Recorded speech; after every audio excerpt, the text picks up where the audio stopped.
तो hello buddies, welcome back to our new video. And guys, आज की जो वीडियो है वो होने वाली है कॉलेज स्टूडेंट्स के एग्जाम्स के ऊपर कि कैसे आपको जो है अपनी सीजीपीए अपने एकेडमिक्स के अंदर मेंटेन करनी है through out your college, and कैसे जो है आपको अपने एग्जाम्स को टैकल करना है। क्योंकि गाइस, जितने हमारे लिए स्किल इंपॉर्टेंट है उतने ही ज़्यादा हमारे लिए एकेडमिक्स इंपॉर्टेंट है। क्योंकि गाइस, एकेडमिक्स जो है वो हमें प्रोवाइड करते हैं हमारी सीजीपीए, एंड इसी सीजीपीए के बेसिस पर कई सारी कंपनीज जो हैं वो हमें सिलेक्ट भी करती हैं। तो इस वजह से गाइस, आपको जो है अपनी सीजीपीए को मेंटेन रखना है। मैं अपनी हर वीडियो में यही बात कहता हूँ कि स्किल के साथ साथ एकेडमिक्स पर भी थोड़ा ध्यान देना चाहिए। एंड गाइस, हमारे पास जो है बेसिकली दो तरह के स्टूडेंट्स होते हैं।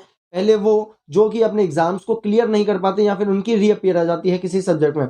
एंड सेकंड टाइप के स्टूडेंट्स वो होते हैं गाइस जो पास तो हो जाते हैं बट उनकी सीजीपीए जो है वो काफ़ी ज़्यादा कम है। तो दोनों ही तरह के स्टूडेंट्स के बारे में हम बात करेंगे, एंड कौन कौन सी प्रो टिप्स मैं आपको दूंगा आज की वीडियो में, जिनके बाद आपकी जो सीजीपीए है वो काफ़ी बेहतर हो जाएगी। और साथ ही साथ कौन कौन सी चीज़ें आपको नहीं करनी है ये बात भी मैं आपको बताऊंगा, ताकि आप जो हो इस सेमेस्टर में अपने एग्जाम में अच्छे से अच्छा स्कोर जो है वो कर पाओ। तो चलिए बिना किसी देरी के अपनी इस वीडियो को शुरू करेंगे। लेकिन उससे पहले अगर आप चैनल पर नए हो तो चैनल को ज़रूर से सब्सक्राइब करके बेल आइकन को ऑल पर सेट कर लो, क्योंकि ऐसी ही इंफॉर्मेटिव एंड इंपॉर्टेंट वीडियो जो है वो हम आपके लिए इस चैनल पर लाते रहते हैं। तो चलिए बिना किसी देरी के अपनी इस वीडियो को शुरू करते हैं। तो गाइस, सबसे पहले हम बात करेंगे उन मिस्टेक्स की जो आप through out your college exams करते हो, एंड जिसकी वजह से आपका जो मार्क्स हैं वो कम रह जाते हैं कॉलेज के अंदर। एंड वो है गाइस, सबसे पहले कि आपके एग्जाम्स के अंदर जब आप सीखते हो कोई न्यू स्किल, यानी एग्जाम टाइम चल रहा है और बच्चे क्या कर रहे हैं, एक उन्होंने स्किल पकड़ी हुई है और उसके अंदर न्यू न्यू थिंग्स जो है वो सीखते जा रहे हैं। अब उनके एग्जाम टाइम पे आपको गाइस ऐसा नहीं करना है। अब जब तक आपके एग्जाम चलेंगे आज से, ठीक है, अभी एक मंथ होगा आपके एग्जाम में अप्रोक्स, तो उन एक मंथ में एंड एग्जाम टाइम के अंदर आपको न्यू स्किल के अंदर कुछ भी नहीं सीखना है। अब तक जितना भी आपने कोडिंग के अंदर सीखा है उतना ही आपको रहने देना है। आप क्या कर सकते हो कि डेली जो है उस चीज़ को 2 घंटे डेली रिवाइज कर सकते हो बस। यानी आपने कहीं नोट्स बनाए हो या फिर कहीं लिखा हुआ हो, पढ़ा हुआ हो, तो आप उसको 2 घंटे रिवाइज कर सकते हो डेली, ठीक है। लेकिन आपको उस स्किल में कुछ नया नहीं सीखना है। अगर आप कोडिंग सीख रहे हो तो आपको कोडिंग के नए कॉन्सेप्ट्स नहीं सीखने हैं अभी, क्योंकि अभी एग्जाम टाइम है एंड हमें फोकस करना है हमारे एकेडमिक्स में। अगर आप न्यू थिंग्स सीखोगे तो आप पेपर का भूल जाओगे, ठीक है। तो आपको क्या करना है, जो भी चीज़ें पुरानी पड़ी हुई हैं या तो उनको रिवाइज करो, या फिर अगर आप नहीं भी करना चाहो, आपको लगता है कि मुझे याद रहेगा जब एग्जाम्स खत्म होंगे जो भी अभी तक मैंने सीखा है, तो कोई दिक्कत नहीं है रिवाइज करने की, आधा 1 घंटा कर सकते हो। बट अगर आपको लगता है कि नहीं मैं भूल सकता हूँ, जैसे प्रैक्टिस नहीं करूंगा अभी 2 महीने तक, एग्जाम चलेंगे तो भूल सकता हूँ, तो डेली 2 घंटे जो है बैठ के पढ़ लो, लेकिन पुराना पढ़ो जो रिवाइज किया, नया कुछ भी मत सीखो। तो पहली मिस्टेक ये रही कि आपको कुछ भी नया जो है वो आपके एग्जाम टाइम में नहीं सीखना है। एंड गाइज, अब बात करें आपकी सेकंड मिस्टेक की जो कि आप करते हो आपके एग्जाम टाइम में, वो है गाइज कि आप जो हो प्रैक्टिकल्स में काफ़ी ज़्यादा टाइम जो है अपना वेस्ट करते हो। यानी अगर आपको प्रैक्टिकल फाइल बनानी है, आपको प्रैक्टिकल फाइल का काम पूरा करना है, तो आप क्या करोगे, उसमें जो है काफ़ी ज़्यादा टाइम वेस्ट करोगे, हफ्ते 2 हफ्ते लगा दोगे कि कर रहा हूँ, धीरे धीरे कर रहा हूँ। देखो, अगर करना तो आपको है ही, तो आप जो हो उसको एक बार में करके ख़त्म कर दो। 2-3 दिन में आप जो हो फाइलों को बना के कंप्लीट कर दो, ताकि आपके ऊपर जो है कोई भी प्रेशर ना हो, एंड जो सेव टाइम आपने किया है उनको आप आपकी पढ़ाई में दे सको। ठीक है, पढ़ाई कैसे करनी है वो मैं आपको अभी बताऊंगा। बट ये मिस्टेक आपको नहीं करनी है कि प्रैक्टिकल फाइल हम सोच रहे हैं कि हम पढ़ रहे हैं, बट हम क्या कर रहे हैं, हम प्रैक्टिकल फाइल ही बनाए जा रहे हैं। तो ऐसा आपको नहीं करना है, क्योंकि अभी जो है वो आपके पास ज़्यादा टाइम नहीं है। एंड अगर आपने पूरे सेमेस्टर में अभी तक कुछ भी नहीं पढ़ा है तो भी कोई दिक्कत नहीं है। आप जो हो इस लास्ट टाइम में पढ़ के ही एक अच्छा स्कोर जो है कर सकते हो। कोई भी जो है कॉलेज में ज़्यादातर जो बच्चे होते हैं वो लास्ट में ही पढ़ते हैं, और जो आपके क्लास में टॉपर होंगे वो भी लास्ट में ही पढ़ेंगे। ऐसा नहीं है कि वो पहले से पढ़ते हुए आ रहे हैं। अगर आ रहे हैं तो अच्छी बात है, नहीं आ रहे हैं तो कोई दिक्कत नहीं है, ठीक है। अब जो मैं आपको बताऊंगा उसके बाद आप जो हो उनकी तरह ही पढ़ पाओगे। उसके बाद गाइस, बात करें आपकी थर्ड मिस्टेक की जो कि आप करते हो, वो है गाइस कि एग्जाम टाइम में भी आप जो हो अपनी पढ़ाई को और डिले कर रहे हो। यानी अब जो है आपके पास टाइम बहुत कम है। अब वो टाइम आ चुका है कि आपको जो है पढ़ाई करनी ही पड़ेगी। अगर नहीं करोगे तो या तो फेल हो जाओगे या तो मार्क्स कम आएंगे। तो उससे बचने के लिए आपको क्या करना है, अब चीज़ों को डिले नहीं करना है। अब जो हो दिन में 4-4 5-5 घंटे पढ़ने बैठ जाओ। कॉलेज जाना अगर आप रेगुलर कर रहे हो तो अब ज़रूरी नहीं है। अगर आप कोई और भी काम कर रहे हो तो उसको थोड़ा कम करो, एंड एकेडमिक्स की तरफ जो है वो काफ़ी ज़्यादा ध्यान दो अब, क्योंकि आपने पूरे सेमेस्टर अपने स्किल पे काम किया, ठीक है, कोई दिक्कत नहीं थी उससे। लेकिन अब ऐसा टाइम है कि आपको जो है पढ़ना ही पड़ेगा, इसके अलावा कोई ऑप्शन नहीं है। अगर आपकी एक सब्जेक्ट में भी जो है री आ गई तो आपको नेक्स्ट टाइम उसको क्लियर करना ही पड़ेगा, वरना आपकी डिग्री रुक जाएगी। तो इससे अच्छा यह है कि अभी पढ़ के क्लियर करके चीज़ों को खत्म कर दो।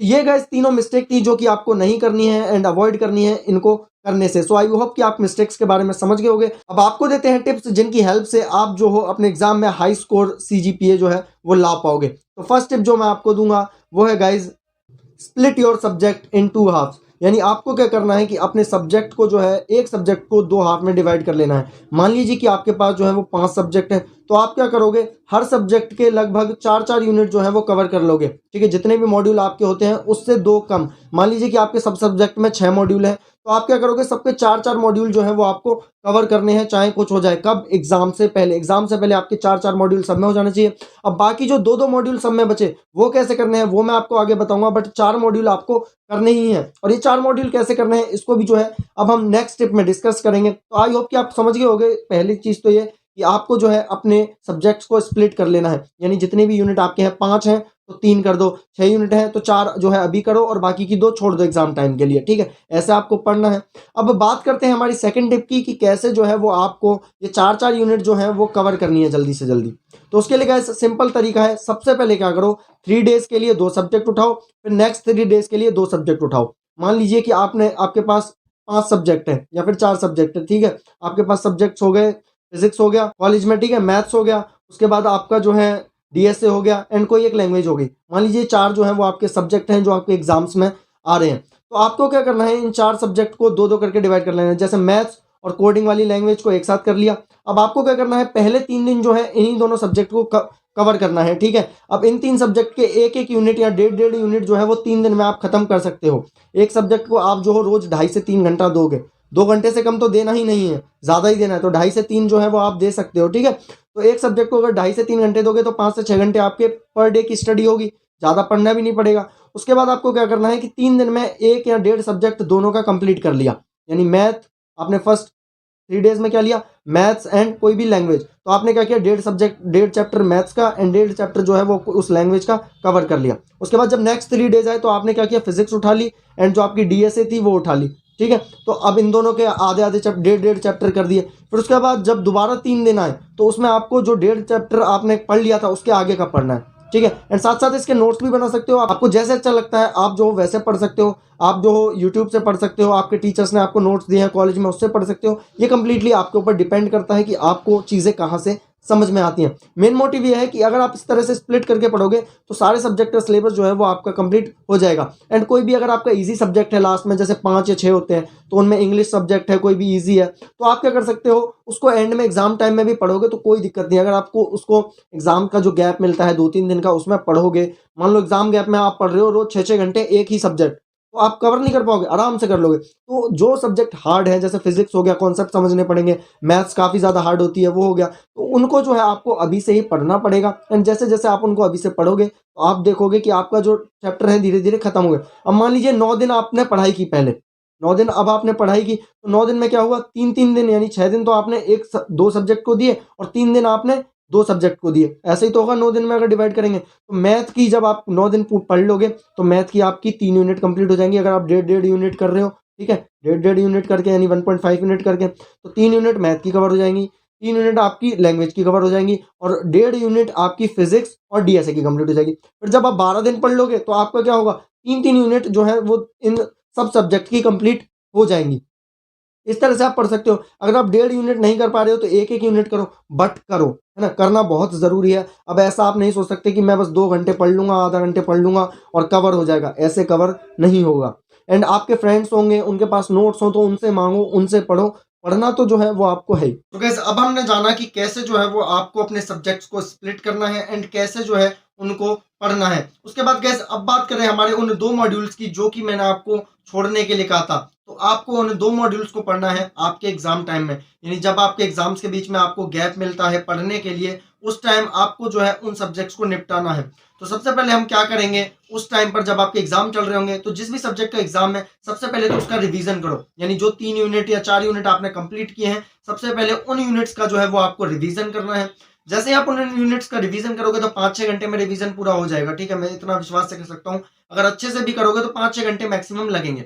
उसके बाद गाइस आपको क्या करना है, आपको ढूंढने हैं पीवाईक्यू, यानी जो आपके प्रीवियस ईयर क्वेश्चंस हैं वो आपको देखने हैं। एंड उन 2 यूनिट्स में से कौन कौन से क्वेश्चन जो है वो आए हैं उनके बारे में, उन टॉपिक्स के बारे में आपको पढ़ना है।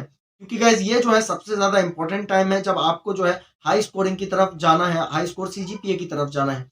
क्योंकि हम जो है पूरे चैप्टर को 2 दिन में नहीं पढ़ सकते, अगर 2 दिन का एग्जाम गैप है उसके बीच में हम पूरा चैप्टर नहीं पढ़ सकते। तो आप क्या कर सकते हो कि जो भी इंपॉर्टेंट टॉपिक उस चैप्टर से आ रहे हैं, उस मॉड्यूल से आ रहे हैं, या फिर आपकी जितनी भी टोटल मॉड्यूल है उनसे आ रहे हैं, उनको अब आपको सबसे अच्छे से पढ़ना है। तो सबसे पहले हम 2 यूनिट्स के इंपॉर्टेंट क्वेश्चंस को खत्म करेंगे, एंड जैसे ही वो 2 यूनिट के क्वेश्चंस जो है इंपॉर्टेंट खत्म हो जाएंगे, उसके बाद जो बाकी यूनिट्स बची उनके इंपॉर्टेंट क्वेश्चंस को पढ़ेंगे, क्योंकि वो यूनिट आपने ऑलरेडी पढ़ी हुई है, रिवीजन भी हो रखा है। तो उसके बाद अब आपके लिए सिंपल होगा, बस आपको क्वेश्चन ढूंढना है एंड उसको प्रैक्टिस करना है। अगर कोई चीज समझ नहीं आती तो उसको और देखना है कि इसको मैं और एलेबोरेट करके कैसे लिखूं, क्योंकि कॉलेज एग्जाम में आपको ज्यादा लिखना पड़ता है। बेसिकली एक ही शीट मिलती है लेकिन वो बहुत बड़ी होती है और उसको भरना पड़ता है, तभी जो है आपको मार्क्स मिलते हैं।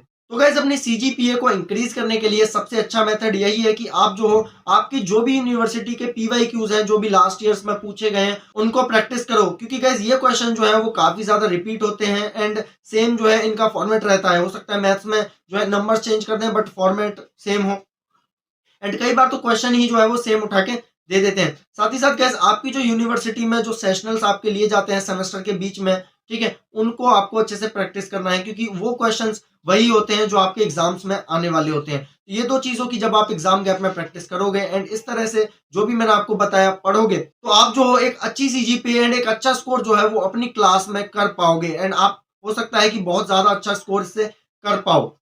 लास्ट में बस आपसे एक ही चीज कहना चाहूंगा कि अभी जो है टाइम बहुत कम है, तो सिर्फ पढ़ाई पर ध्यान दो और उन मिस्टेक्स को मत दोहराना जो मैंने आपको बताई है। So guys this is all about today's video and I hope कि आपको आज की वीडियो काफी ज्यादा पसंद आई होगी। एंड अगर वीडियो पसंद आई तो वीडियो को एक लाइक जरूर कर देना एंड कोई अच्छा सा कमेंट भी कर जाना, एंड कोई डाउट है तो आप कमेंट सेक्शन में पूछ भी सकते हो। तो thank you so much guys for watching this video and good bye, मिलते हैं नेक्स्ट वीडियो में।